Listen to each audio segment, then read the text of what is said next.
Најголемата житница во Македонија, Пелагонија, располага со околу 42.000 хектари обработлива површина, од кои 19.000 хектари се државно земјоделско земјиште. Од подрачната единица на Министерството за земјоделство, шумарство и водостопанство со седиште во Битола вела дека мерката за давање државно земјиште под закуп е успешна и корисна за земјоделците, а доказ за тоа се над 250 склучени договори.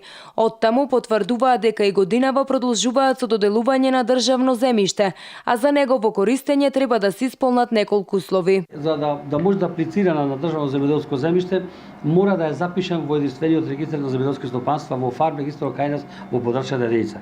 Значи, мора како физичко лице кој е запишан, како регистриран индивидуален земјоделец во подрачната единица и регистриран земјоделец или евидентиран земјоделец во фондот за ПИУМ и нормално да има регистрирана фирма за земјоделие посебно. Значи, тие се 4-5 услови кои мора еден од овие услови мора да ги исполнува за да може да конкурира на земјоделско земјиште.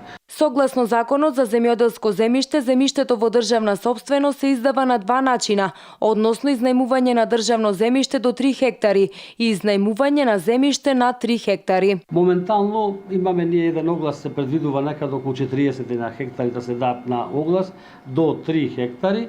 Значи во самите дотични општини ќе имаат предност тие каде што е земјиштето таму доделено, пример ако се додели на општина, да речеме Кажани, речеме, ако има таму земјоделско земјиште, и предимство имаат нормално мештаните од Кажани. Но меѓутоа од тие самите меѓу нив кој ќе дај најповолна цена кој ќе дај ја зема површината. Инаку морам да кажам дека во Скопје се доставуваат сите документи, во Скопје се има комисија составена од министерот, така да таа комисија таму се решава на кој ќе му се додели земјоделското земјиште, од кога ќе се додели земјоделското земјиште, паѓа одлука од комисијата, потоа министерот го потпишува договорот и на крај доаѓа кај нас да му даеме ние владение на самото земјоделско земјиште. Земјиштето од страна на идните закупци може да биде користено за одгледување на едногодишни или повеќе годишни култури од сите гранки во земјоделството.